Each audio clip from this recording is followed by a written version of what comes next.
Hello everyone, welcome to the class 11th history, chapter number 2, topic number 2. So in this topic number 4, 5 and 4, 5, 6 and 7, lecture number 2. Yesterday in the last lecture we discussed what is Mesopotamia, why is it important, what is the significance of the urbanism which first time in the history developed in Mesopotamia. Now we will get into the depth of it. So देखो ऐसा है कि सबसे important चीज़ थी Mesopotamia की, वो था कि डेवलपमेंट ऑफ अर्बनिज्म। वर्ल्ड में हिस्ट्री में सबसे पहली बार मेसोपोटामिया में ही ये हुआ था, ठीक है ना। तो अब ये जो हो पाया वहाँ पर डेवलपमेंट हुआ जो अर्बनिज्म का, जो सिटी का, ठीक है, वो इस वजह से हो पाया कि वहाँ पर जो है गुड्स और ट्रेड का डेवलपमेंट हुआ, ठीक है। क्यों हुआ इसको हमें समझना है। तो जैसे कि हमने कल बताया था कि मेसोपोटामिया में नॉर्थ के इलाके में पैस्टरलिस्ट रहते थे, साउथ के इलाके में जो है आपके एग्रीकल्चर होता था। ये पैस्टरलिस्ट अपने सामान इन्हें दे देते थे, ठीक है, खाने पीने की चीज़ें, और ये एग्रीकल्चर वाले इन्हें अपनी चीज़ें आपस में ये दोनों क्या एक्सचेंज करते रहते थे, चीज़ें अदलते बदलते रहते थे। लेकिन यहाँ एक प्रॉब्लम थी। प्रॉब्लम ये थी कि पूरे मेसोपोटामिया में मिनरल्स एग्जिस्ट नहीं करता था, मिनरल्स की माइन नहीं थी, ठीक है। आप अगर चाहो कि सोना मिल जाए, चांदी मिल जाए, ठीक है, पर्ल मिल जाए, ठीक है, कॉपर मिल जाए, तो वो सब जो है पूरे मेसोपोटामिया में नहीं मिलता था, ठीक है, मिनरल्स थे नहीं, जो था वो एग्रीकल्चर प्रोडक्ट था। तो फिर जो चीज़ नॉर्थ और साउथ के बीच में हुई वही चीज़ क्रॉस सिविलाइजेशन भी होने लगी। जैसे कि इंडस वैली सिविलाइजेशन से भी मेसोपोटामिया का बिजनेस शुरू हो गया। मेसोपोटामिया का बिजनेस पर्शियन गल्फ के उस पार जहाँ आज ओमान है वहाँ से बिजनेस होना शुरू हो गया, ठीक है। तो जिन इलाकों से इनका बिजनेस हुआ वहाँ पर क्या मिनरल्स के बहुत बड़े बड़े भंडार थे, जैसे कि यहाँ इंडस वैली, ठीक है। तो यहाँ से हम लोग मिनरल्स ले लेते थे और उसके बदले अपने एग्रीकल्चरल प्रोडक्ट्स दे दिया करते थे। तो इस तरह से मेसोपोटामिया ने अपने ग्रेट एग्रीकल्चर का फायदा लिया और लैक ऑफ मिनरल्स की जो कमी थी मिनरल्स की उसको जो है पूरा किया। तो इस तरह से इम्पोर्ट और एक्सपोर्ट का एक चैनल जो है शुरू हुआ और क्रॉस सिविलाइजेशन ट्रेडिंग जो है शुरू हो गई, ठीक है। इसके बारे में और आगे क्लास 12 में डिटेल में यही पॉइंट जो है लिंक होता है। नेक्स्ट देखो, कोई भी इतना बड़ा बिजनेस अगर होगा तो वो किसी एक व्यक्ति के दम पर तो होगा नहीं, तो बहुत सारे लोगों ने ऑर्गेनाइजेशंस बना के ये बिजनेसेस किए, ठीक है। और इन्हीं ऑर्गेनाइजेशंस को क्या कहा जाता है, गिल्ड कहा जाता है, ठीक है, GUILD, गिल्ड, ठीक है। गिल्ड का मतलब एक संगठन, जो कि एक ऐसा संगठन जिसके मेंबर्स किसी एक ही पर्टिकुलर टाइप के बिजनेस में लगे हों उसको गिल्ड बोलते हैं, ठीक है। एक ऐसा ऑर्गेनाइजेशन जिसके मेंबर्स किसी एक ही पर्टिकुलर टाइप के बिजनेस में इन्वॉल्व हो उसको गिल्ड बोलते हैं। तो ये गिल्ड ऑपरेशंस में ही इंपोर्ट और एक्सपोर्ट की पूरी फैसिलिटी खड़ी हुई, ठीक है। अब पॉइंट ये है कि नॉर्थ से लेके साउथ तक आना है, यहाँ से लेके वहाँ तक जाना है, मेसोपोटामिया के अंदर ही सामान को एक जगह से दूसरी जगह तक लाना ले जाना है, तो वो पॉसिबल हो पाएगा जब एक अच्छा ट्रांसपोर्ट का सिस्टम मौजूद होगा, ठीक है, ट्रांसपोर्टेशन की फैसिलिटीज होगी। तो बैलगाड़ी पर या जानवरों पर सामान लाद के आप बहुत जल्दी एक जगह से दूसरी जगह तक नहीं ले जा सकते, और ये महंगा भी पड़ता है क्योंकि उन्हें चारा खिलाना पड़ता है एंड सो। तो एक इन्होंने अपनी ज्योग्राफिकल लोकेशन का फ़ायदा लिया, जैसे कि कल मैंने पिछले लेक्चर में समझाया कि टिग्रिस और यूफ्रेटस जो रिवर्स हैं वो जैसे जैसे साउथ की तरफ बढ़ती जाती वैसे वैसे छोटे छोटे कैनाल्स में चैनल्स में बढ़ती चली जाती हैं। तो एक बहुत बड़ा वाटर वेज नेटवर्क जो है क्रिएट हो जाता है नेचुरली, ठीक है। तो इन्हीं वाटर वेज को यूज़ किया उन्होंने और उसमें बोट्स चला के सामान को एक जगह से दूसरी जगह तक लाने ले जाने का काम किया।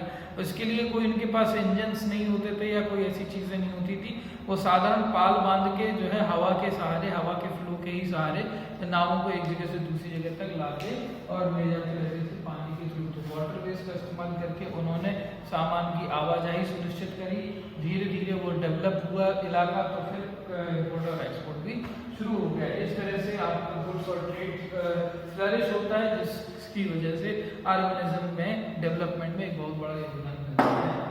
ओके, क्लियर हो गया ये पॉइंट। नेक्स्ट हम आगे बढ़ते हैं डेवलपमेंट ऑफ एरिया। तो देखो ये एक ऐसी चीज है जिसकी वजह से मेसोपोटामिया इंपॉर्टेंट है। पहला तो ये कि अर्बनिज्म की शुरुआत यहाँ हुई, सिग्निफिकेंस बहुत है इस रिगार्ड एक। नंबर 2 कि यहाँ पर राइटिंग, लिखावट, लिखने की कला की शुरुआत भी मेसोपोटामिया में हुई, ठीक है, इसलिए भी इम्पोर्टेंट है। कैसे है इसको समझना है। तो देखो इम्पोर्टेंट है कि आप समझो कि फोनेटिक्स क्या होता है, लैंग्वेज क्या होती है, इसको समझने की बात है। देखो 3 चीजें, एक है फोनेटिक्स, दूसरी है स्क्रिप्ट, तीसरी है लैंग्वेज। बात समझना, ठीक।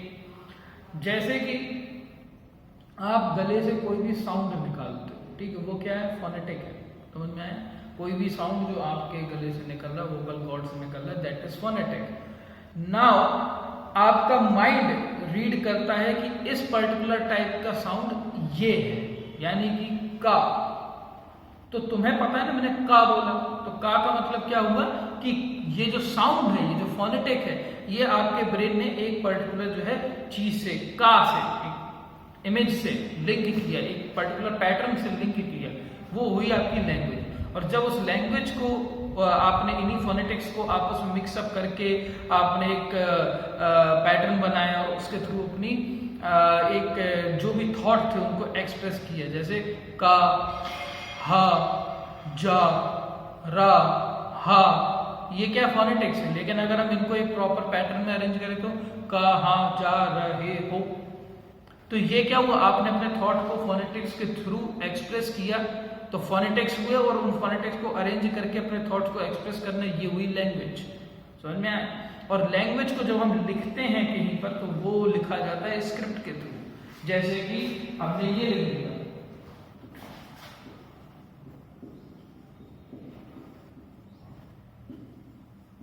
ये एक स्क्रिप्ट में हमने लिख दिया, दूसरी जगह हम लिख दें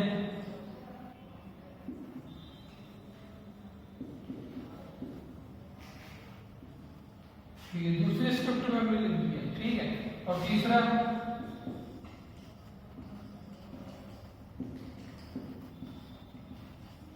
तीसरी तरह से हमने लिख दिया, ठीक है। ये क्या आपने स्क्रिप्ट में लिख दिया। तो ये स्क्रिप्ट क्या है, आपकी लैंग्वेज एक ही है, स्क्रिप्ट बदल गई। ये आपकी देवनागरी स्क्रिप्ट है, ये आपकी क्या रोमन स्क्रिप्ट है, और ये लैंग्वेज भी अलग है, ये इंग्लिश लैंग्वेज है। समझ में आ गया। तो स्क्रिप्ट के थ्रू आप किसी भी लैंग्वेज को लिखते हो, और लैंग्वेज बनती है फोनेटिक्स के पैटर्न से। समझ में आ गया। तो यहाँ पर हुआ ये कि फोनेटिक्स और लैंग्वेज का डेवलपमेंट तो देखो हो ही चुका था, लेकिन लिखने की कला की शुरुआत हुई, ठीक है। जैसे कि अगर हम बात करें कि सबसे पुरानी अगर लिखा हुआ कोई एविडेंस हमें मिला है, देखो उस समय पर वो लोग लिखते थे टैबलेट्स पर, ठीक है। टैबलेट समझते हो, टैबलेट का मतलब आईपैड, ठीक है। टैबलेट का मतलब ये कि उस समय मिट्टी लेते थे, गीली मिट्टी, साफ चिकनी मिट्टी लेते थे और उसको ऐसे टैबलेट के फॉर्म में बना लेते थे, ठीक है। बड़ा सा एक स्क्वायर शेप में, रेक्टेंगुलर शेप में टैबलेट पीस बना लेते थे, ठीक है। उस पर जो है किसी चीज से लेटर्स लिख दिए जाते थे स्क्रिप्ट के थ्रू, जो भी लिखना होता था लिख दिया जाता था, फिर धूप में उसको सूखने के लिए छोड़ दिया जाता था। तो होता ये था कि धूप में वो सख्त हो जाती थी और जो कुछ भी उसमें लिखा गया था वो परमानेंट हो जाता था। तो अब उसको बदला जा नहीं सकता, तो ये कि सेफ रिकॉर्ड हो गया। तो इस तरह से टैबलेट्स में उन लोगों ने लिखने की टेक्निक जो है डेवलप हुई। और अर्लीस्ट पुराने से पुराना अगर हमें कोई टैबलेट मिला है तो वो 3200 BC, 3200 BC, 3200 BCE पुराना जो है एक टैबलेट मिला है, जिसमें कि साउथ मेसोपोटामिया में एक सिटी थी उरुक। उस उरुक में था एक टेम्पल, एक मंदिर, और उस मंदिर में सामान जो खरीदे गए थे उनकी परचेज लिस्ट जो है लिखी हुई थी, ठीक है। तो मैं तो अर्लीस्ट एग्जाम्पल है ये। तो जो उनकी स्क्रिप्ट होती थी मेसोपोटामियन स्क्रिप्ट, जैसे हम लोग आज यूज करते हैं हिंदी के लिए, वो यूज करते हैं देवनागरी स्क्रिप्ट। इंग्लिश के लिए जो स्क्रिप्ट यूज करते हैं वो स्क्रिप्ट यूज करते हैं रोमन स्क्रिप्ट। और इंडस वैली के टाइम पर जो स्क्रिप्ट लिखी जाती थी उसको ब्लूस्टोफेडल बोलते। तो मेसोपोटामिया में जो लैंग्वेज लिखी जाती थी वो जिस स्क्रिप्ट में लिखी जाती थी, अगेन वेरी इंपॉर्टेंट क्वेश्चन कई बार पूछता है, उस स्क्रिप्ट का नाम है क्या, क्यूनिफॉर्म। क्या नाम है, क्यूनिफॉर्म, CUNEIFORM। क्यूनिफॉर्म स्क्रिप्ट में जो है मेसोपोटामियन जो है अपनी लिखा करते हैं, ठीक है। तो शुरुआत में करीब 2500 BC की से पहले सुमेरियन लैंग्वेज ज़्यादा वहाँ पर चलती थी और वो जो है क्यूनिफॉर्म स्क्रिप्ट में लिखी जाती थी। लेकिन बाद में 2500 BC के बाद हम देखते हैं जो भी टैबलेट मिलते हैं उनमें सुमेरियन लैंग्वेज नहीं बल्कि अकेडियन लैंग्वेज ज़्यादा दिखती है, ठीक है। और वो क्या है, वो भी सेम क्यूनिफॉर्म स्क्रिप्ट में ही लिखी जाती थी, ठीक है। तो ये ध्यान रखना 2500 BC से पहले सुमेरियन लैंग्वेज ज़्यादा चलती थी, फिर उसके बाद जो है आपकी अकेडियन लैंग्वेज जो है ज़्यादा पॉपुलराइज हो गई, ठीक है। समझ आ गया? तो ये होता है, समय के साथ लैंग्वेजेस बदल जाती है। जैसे पहले संस्कृत अपने यहाँ बहुत चलती थी, फिर हिंदी चली, हिंदुस्तानी चली, अब इंग्लिश बहुत हो गई है, ठीक है। तो ये बदलता रहता है, ओके। नेक्स्ट, तो ये जो स्क्रिप्ट थी, ये जो लैंग्वेज थी, ठीक है, ये बहुत कॉम्प्लेक्स थी, अपने जितनी सरल नहीं है, इंग्लिश इतनी ईजी नहीं है, ठीक है। इंग्लिश में क्या है, 26 अल्फ़ाबेट है, 26 अल्फ़ाबेट्स हैं और उन्हीं के कॉम्बिनेशन से वर्ड बन जाते हैं, लेटर बन जाते हैं, मीनिंग बन जाती है, सब पूरी वोकेबलरी जो है खड़ी हो जाती है। लेकिन ये इतनी सरल नहीं थी, ये बहुत लंबी थी, कम से कम 500 से 600 अल्फ़ाबेट्स इसमें जो है इससे भी ज़्यादा जो है होते थे। तो बहुत कॉम्प्लेक्स जो है इनका लैंग्वेज का स्ट्रक्चर भी था और उसकी वजह से बहुत लंबी और लेंथी इनकी वोकेबलरी थी। तो हर कोई जो है इस महारत को उस समय पर मेसोपोटामिया में हासिल नहीं कर पाता था। बहुत चुनिंदा जो है स्किलफुल लोग होते थे जो इस कला को, इस लिखने की आर्ट को सीख पाते थे, ठीक है, पढ़े लिखे होते थे। और ये ऐसा हो पाना, ऐसी स्किल गेन कर पाना एक बेहतरीन लेवल का इंटेलेक्चुअल गुण माना जाता था और उनकी समाज में लोगों की बहुत इज्जत होती थी, बहुत रिस्पेक्टेड होते थे। तो इस तरह से जो है बात क्लियर होगी।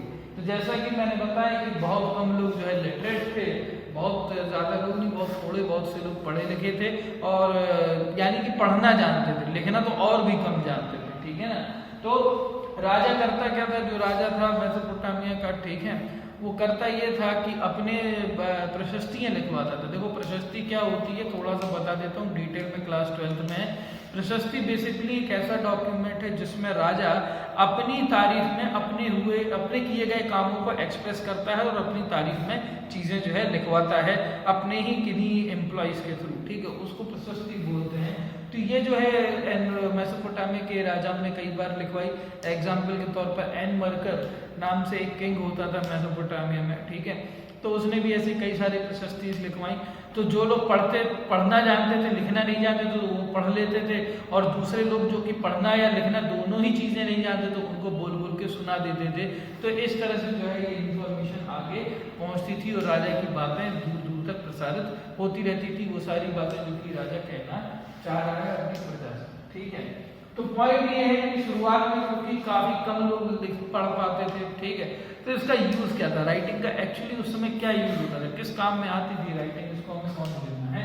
तो उससे पहले हमें जब बेसिकली लिखने पढ़ने राइटिंग का क्या यूज हुआ, कोई डॉक्यूमेंटेशन, किसी चीज को प्रोसेस को इजी करने में, किसी चीज को जल्दी करने में, बिजनेस में, ट्रेडिंग में, इसी तरीके से इसका जो है यूज होता था। सिंपल है, कोई ज्यादा टेक्निकल चीज तो है नहीं।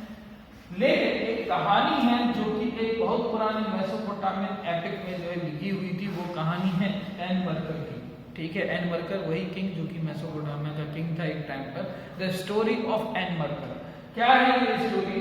ये स्टोरी है जिससे पता चलता है कि कैसे सबसे पहली बार एन मरकर की वजह से एम्पायर मेसोपोटामिया यानी कि उसका एम्पायर, उसके बाहर से भी बिजनेस होना शुरू हुआ, ठीक है, समझ में आया। The first ever trade that happened across the empire because of the Enmerkar, ठीक है।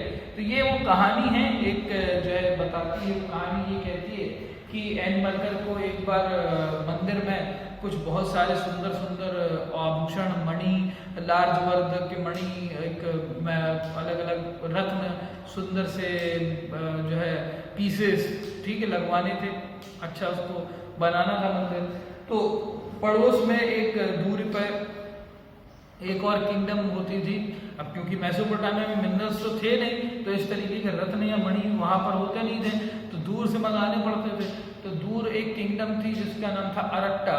तो एन मरकर ने अपने एम्प्लॉय को अरट्टा के राजा के पास भेजा और ये रिक्वेस्ट करने के लिए कि हमें अपने मंदिर के लिए कुछ मणियाँ चाहिए, कुछ इस तरीके की चीज़ें चाहिए, हमें दे दीजिए।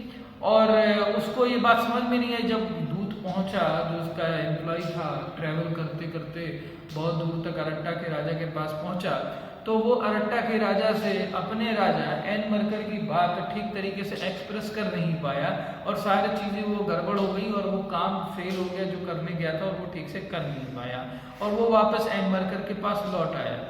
तब जो है एन मरकर ने एक जो है टैबलेट उठाई, वही क्ले टैबलेट्स जिसके बारे में मैंने बताया था, और अपने हाथ से उसमें अरट्टा के राजा के लिए संदेश लिखा, ठीक है, और इस टैबलेट को अपने एम्प्लॉय को दिया और फिर दोबारा से अरट्टा के राजा के पास भेजा।